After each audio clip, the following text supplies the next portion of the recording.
In this video, we're going to be going over my first impressions of the fighter in Ashes of Creation. Now, we just got the news that on December 20th, we're going to be entering Phase 2 of the Ashes of Creation testing, and with that comes a wipe. So, many of you guys know that I've been playing the tank, but I decided that with the news of this wipe coming that I was going to just try out something different. Why not? You got nothing to lose. And I decided to try out the fighter, which I am very glad I did because I have really been having a good time with this class. The fighter in Ashes of Creation was 100% inspired by the warrior in Wildstar, and I am for it. I know a lot of you guys are going to hear that news and be like, oh, that's really good news. The warrior class in Wildstar was fantastic, and they have absolutely just sort of lifted some of those concepts and ideas from that class and implemented them into the fighter. There are a ton of similarities, so many that it just seems very unlikely that this is just a coincidence. The animations, incredibly similar. The charge being a shoulder bash, just the general feel of the animations, the execute being that particular animation, a lot of similarities. When you actually play it, if you played a warrior in Wildstar, you'd be like, this feels like home in a good way.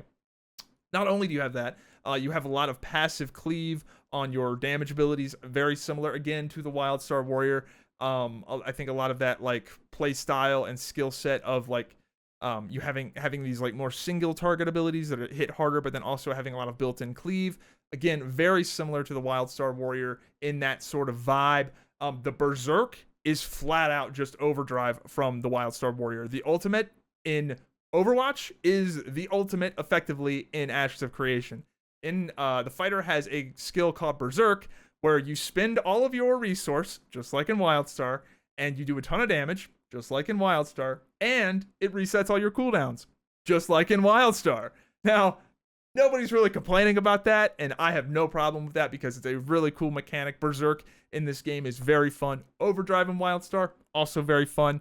The class resource, Momentum, is essentially a rage bar that you, for the most part, don't really spend outside of Berserk, or in Wildstar's case, outside of Overdrive. Again, very, very similar. The momentum system is basically the kinetic energy system from Wildstar. Lots of similarities, but in a good way, and I am totally here for it. I know a lot of you Wildstar junkies are going to hear this and go, yes! And it's good. It's fantastic. Now let's talk about the playstyle and overall vibe of the fighter. So the fighter is the archetypical warrior style class, and like a lot of MMORPG warriors, they start off kind of slow, and as the fight progresses, they get more and more powerful, and that seems to be the case with the fighter in Ashes of Creation. You have the momentum mechanic, you have a lot of your other mechanics like your wound, and a lot of other things that just your mana efficiency, things that benefit you the longer the fight goes, and also your class's toolkit is definitely catered in the direction of having the advantage in scrappy fights. In highly organized, super precise fights, yeah, I would say the fighter probably not as good as some other choices. But if it's just a brawl and it's messy and it's scrappy, that's where the fighter's really going to shine.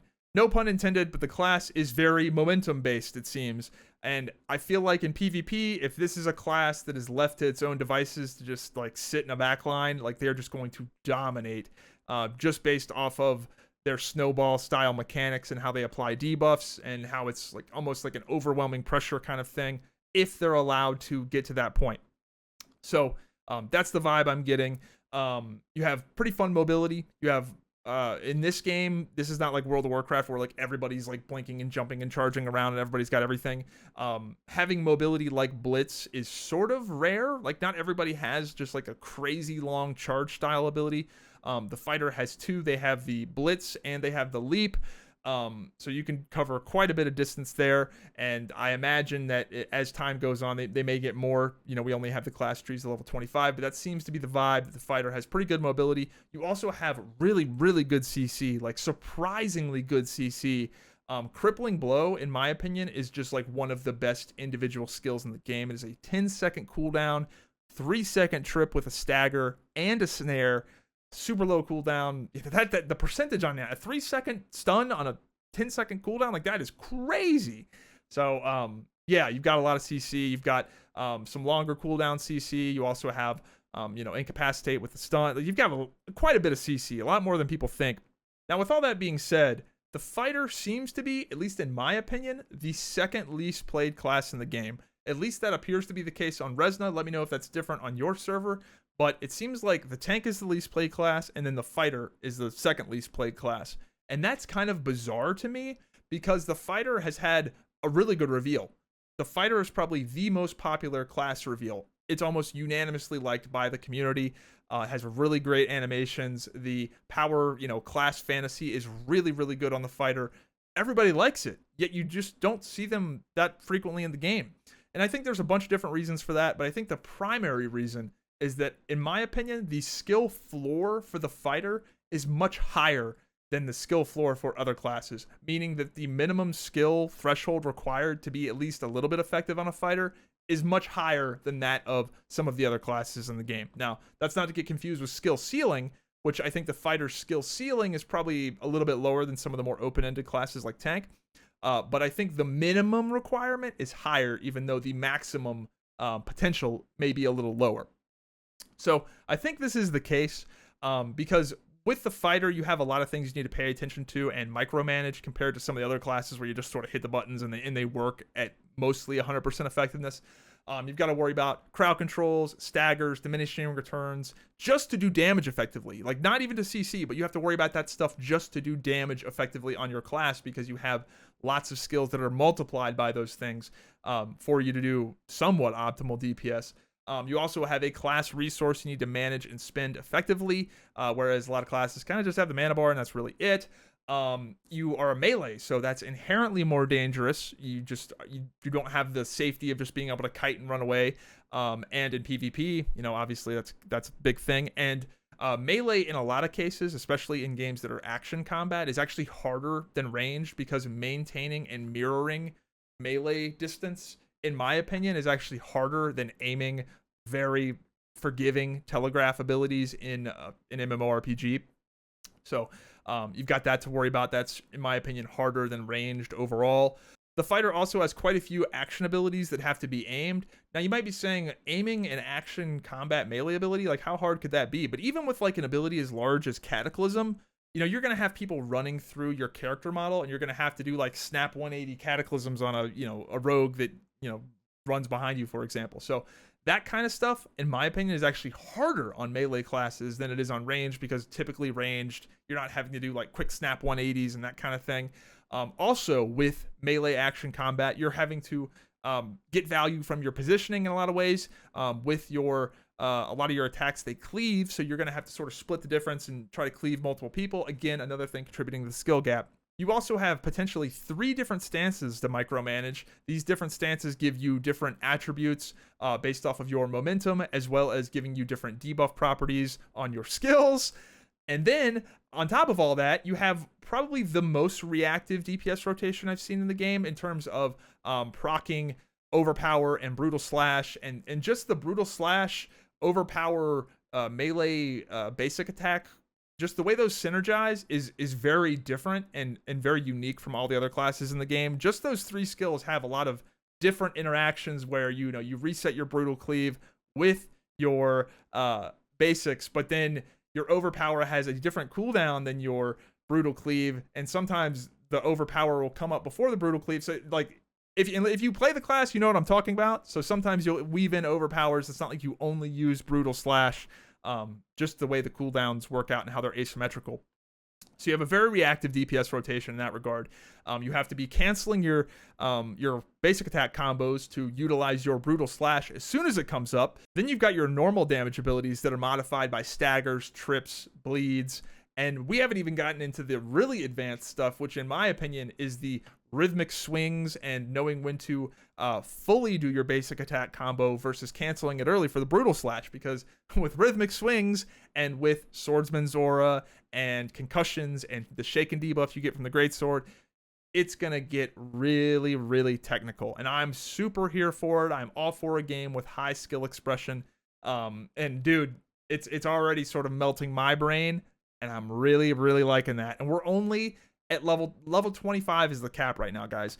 There's going to be at least twice as many talents and skills, probably. There might be even more than that. So, dude, the potential is going to be crazy, and I'm very excited about it. Anyway, that's enough glazing, as the Zoomers would say. But the fighter, I do think, has a higher minimum threshold to get baseline effectiveness than some of the other classes, particularly if you're not taking advantage of like the crippling blow trip. Crippling blow is an amazingly powerful ability, and if you're just like not using it to its fullest potential, like you're really missing out on a lot of the power of the class.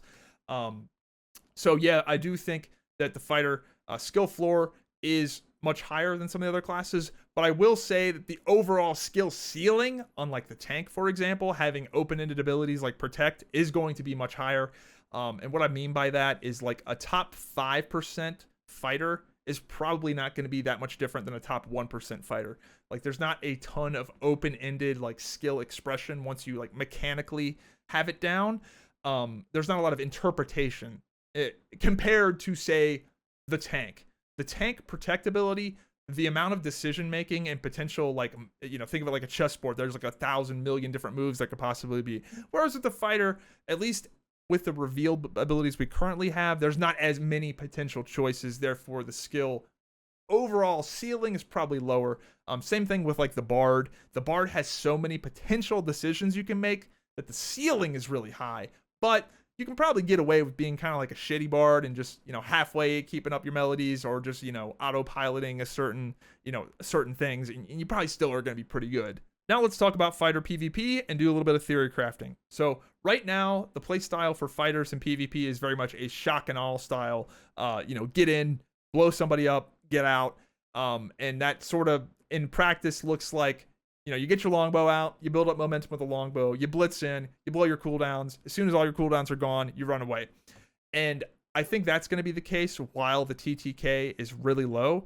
Now, I have heard from other people that have been doing crafting and sort of been looking into the future a little bit that the time to kill, in their opinion, is going to slow down. It's going to be a little bit more slow paced than it is right now. Right now, people are exploding. So naturally, being melee in this kind of environment is not great. And also you have like server performance. So there are a few factors that are changing the way people play the game. There's really not much of a mid-fight style game. If familiar with that term from Overwatch or like League of Legends, there's not much mid-fight right now. It's kind of like the engage and the conclusion, and that's it. So it's hard to really say exactly right now beyond the shock and awe playstyle what's going to happen. But if the game does slow down and we have more of a brawl happening in some of these PvP fights, I think that's where we're going to really see the fighters shine. Theoretically, the fighters should do very well as the fights get longer and more drawn out, because they have a few mechanical advantages in these style of fights. For one, the momentum mechanic is the obvious, gimme. That's going to get better and be more useful as fights get longer. Right now, it's almost hard to build momentum because the people are just dying and exploding. So it's hard to build momentum outside of just sort of longbow cheesing and then just running in there. So that's one thing. Another thing that is really helpful for the fighters is that they actually have incredibly good mana efficiency. Mages and especially rangers, the way they play is they just sort of dump their mana and then they're kind of like out. Whereas the fighter, super mana efficient. You can get your mana back, and not only that, you just spend like your mana just goes a lot longer and a lot further than a lot of these other DPS classes. So again, as the fights get more scrappy and people are surviving, and I think the fighter will do better. And the final reason, and the most slept on thing about the fighter in my opinion, is their ability to apply the wounded debuff. The wounded debuff is the healing debuff in Ashes of Creation. It stacks up to 10 times for a total of 50% reduced healing. Now, right now, with people just exploding instantly in PvP, that's not super useful because you sort of have to have a more drawn out fight to get benefits from wounded, because the engagements just aren't lasting long enough for those stacks to get applied and for that to really matter. But in these longer fights, the fighter can apply wound like none other. Now, other classes can apply it, but nowhere near as effectively as the fighter. If you spec into it, the fighter is applying wounded on their basic attacks, sometimes 1 to 2 stacks of wounded per attack. It also gets applied on a lot of your most commonly used attacks like Brutal Slash and Overpower. You get it from your bleeds. I can't think of the skill right now. You get it, or Rupture, you get it from Rupture. You can get wounded from so many sources as a fighter. It's crazy. And not only can you get it from a bunch of sources, it's AoE. You're applying wounded through your skills, through your basic attacks in a cleave. And your abilities also can apply it in a cleave. That is crazy. No one else can do it quite like the fighter can. And while these cleaving AoE wounded stacks are not going to be super high, like obviously your primary target, you're going to get 10 stacks on that pretty quick. And while, you know, your off targets, you're going to be applying like 2, 3, 4 stacks. Like they're not going to get the crazy high stacks like your primary target will. That still matters. In a long drawn out fight, those will add up. That healing reduction is going to add up and will potentially open up those targets to eventually be kill targets. So yeah, I am very excited about the fighter in PvP. I think their healing debuff niche will absolutely be viable. And not only that, I mean, you can do a ton of burst damage potentially with your, when you deploy 2 full sets of cooldowns, you know, you run in there with full momentum, blow all your cooldowns, berserk, blow all your cooldowns again. Especially if the target is low HP where you can do a double execute. Like, oh my god, that is a tremendous amount of damage. But long term and more organized, longer PvP fights, I think the real power of the class is going to be in those wounded debuffs. Now for some feedback and things I'd like to see changed. As a disclaimer, we are currently maxed out at level 25 and the level cap is going to be 50, so some of my complaints may not be valid. Some of these things may be getting changed in future talents as the level cap gets extended. You know, right now we only have a taste. But here's just a few bullet points and things I found a little bit awkward about the class. Spending momentum is a little bit awkward right now. Right now, it's really not much of a choice. You either get to 100 and stay there and you just milk the passives, or you get to 100 and then you spend it on Berserk. That's pretty much what people are doing. Now, there is an ability called Wallop that you use to spin momentum, and it does hit hard. Genuinely, the ability does hit pretty hard. But for the most part, everybody is just sort of spending their momentum on Berserk or not spending it at all. And I think that you are sort of designing yourself into a hole with damage abilities like Wallop. Because somebody, you know, the math is going to get done, and it's either going to be Berserk is the right choice or Wallop is the right choice. And I think that's just kind of a bad approach to designing abilities that take momentum. I think that the choice needs to be between these 3 things. Either you don't spend the momentum and you get the passive, that's choice 1. Or you spend the momentum on Berserk and you get the damage, or you spend the momentum and you get some sort of utility. I think Wallop needs to be changed to be some sort of utility. Maybe have it be a silence, have it be something else other than just damage. Now, obviously, you'd have to nerf the damage on it because it does do a lot of damage, but I think that having your momentum spenders outside of Berserk, I think those need to be almost exclusively utility, because having them be damage is just weird, because everybody's always going to be weighing it against Berserk, and Berserk, from what I can tell, is intended to be a low-ish cooldown because there's also CC breaks tied to it. So I would just get away from Wallop being a DPS skill and get away from DPS skills being tied to momentum at all. I think that being able to choose between passive buffs, raw damage, or utility is the best way to approach it. So yeah, I would change Wallop, nerf its damage, add some sort of utility element to it, or just give us some sort of different momentum spender that is utility based. That's what I would do personally. And that brings me to my next point. Another momentum spender that's very awkward is Lunging Strike. This skill is just awkward to use. It misses on PvE mobs, much less in PvP. It's like this weird hyper mini charge that is action combat and aimed, and it snares. So the utility it has is like not great, because Crippling Blow is already a snare that's super powerful, and we're a melee user, so we get snares on our basic. So it's just this weird ability that like seems like it could be cool, but it's just awkward and kind of useless, I feel like. So what I would like to see Lunging Strikes be is I would like to see Lunging Strikes be a momentum spender. It might need to be bumped up in terms of the cost above, I believe it's 15 momentum to use it. Maybe that's fine, but I would like to see this skill turned into a mini version of Blitz.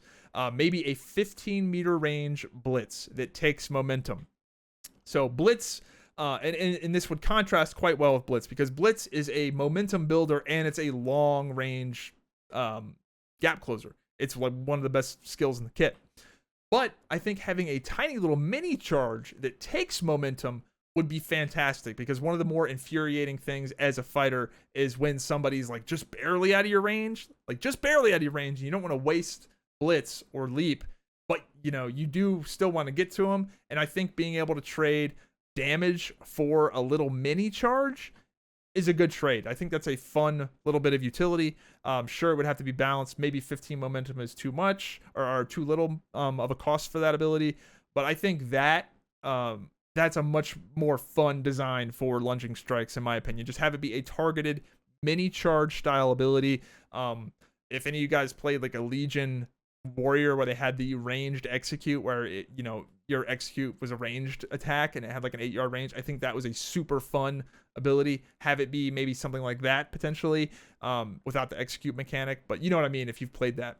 Anyway, that's all I got for today. I am really enjoying the fighter. Very high chance I main this class. What are you guys enjoying right now? Which classes are you playing? I can't wait to jump back in this weekend.